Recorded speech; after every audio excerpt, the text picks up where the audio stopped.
August 23న Chennur SBI 2 బ్రాంచ్లో 25-17 కేజీల బంగారు ఆభరణాలు 1-10 కోట్ల రూపాయల నగదు డిపాజిట్లు మాయం కేసును కేవలం 9 రోజుల్లో ఛేదించి 47 మందిపై కేసు నమోదు చేసినట్లు రామగుండం సిపి అంబర్ కిషోర్ జోగ్ వెల్లడించారు. ఆదివారం నిర్వహించిన మీడియా సమావేశంలో కేసు వివరాలను Mancherial DCP A Bhaskar, Jaipur ACP A వెంకటేశ్వర్లతో కలిసి వెల్లడించారు.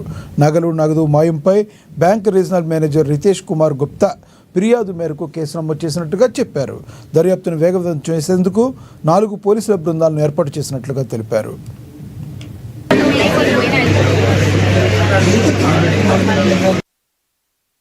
ఈ కేసులో ప్రధాన నిందితుడు క్యాషియర్ నరిగే రవీందర్ను అదుపులోకి తీసుకుని విచారించగా అక్టోబర్ 2024కు ముందే ఆన్లైన్ క్రికెట్ బెట్టింగ్లో 40 లక్షల రూపాయలు పోగొట్టుకుని ఆ నష్టాన్ని పూడ్చుకోవడం కోసం మరింత బెట్టింగ్ కొనసాగించాలనుకున్నాడు. Branch manager Vennapareddy Manohar, outsourcing ఉద్యోగి లాక్కాకుల సందీప్తో కలిసి మోసానికి పాల్పడినట్లుగా తెలిపారు.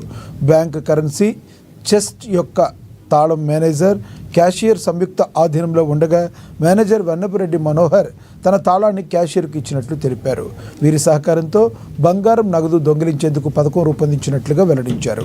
ఇలా అక్టోబర్ 2024 నుండి తరచూ గోల్డ్ లోన్ చెస్ట్ నుండి బంగారం తీస్తూ తన స్నేహితుల వద్ద ఇతర ప్రైవేట్ ఫైనాన్స్ కంపెనీలతో తాకట్టు పెట్టి డబ్బును తమ ఖాతాల్లో జమ చేసేవాడన్నారు. సహకరించిన వారికి కొత్త కమిషన్ ఇచ్చేవాడని తెలిపారు.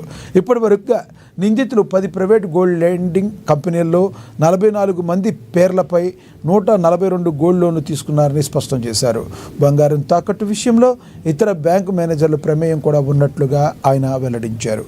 అరెస్టు అయిన వారిలో SBI 2 cashier Narige Ravinder, branch manager Vennapareddy Manohar, bank attender Lakkakula Sandeep తదితర 44 మందిని అరెస్టు చేసినట్లుగా వెల్లడించారు.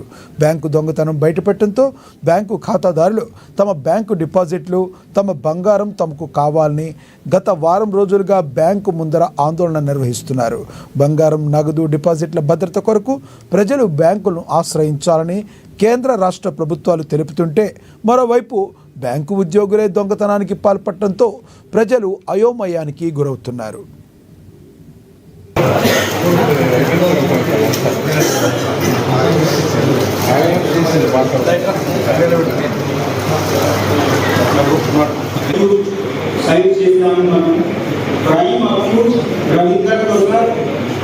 బ్యాంక్ మేనేజర్, తర్వాత వేరే బ్యాంకు అవుట్సోర్సింగ్గా పనిచేసిన వాళ్ళు కూడా ఉన్నారు. ఇదే విధంగా private finance loan, gold loan పనిచేసిన వాళ్ళు కూడా తెలిసిన ఇది పనిచేశారు. సో వాళ్ళకి కూడా ఈ బాధ్యత ఉంది. సో అందరు కలిపి 44 మెంబర్స్ మనం అప్పుడు సైడ్ చేస్తున్నాము. మిగిలిన ఇన్వెస్టిగేషన్ నడుస్తుంది. ఎవరికి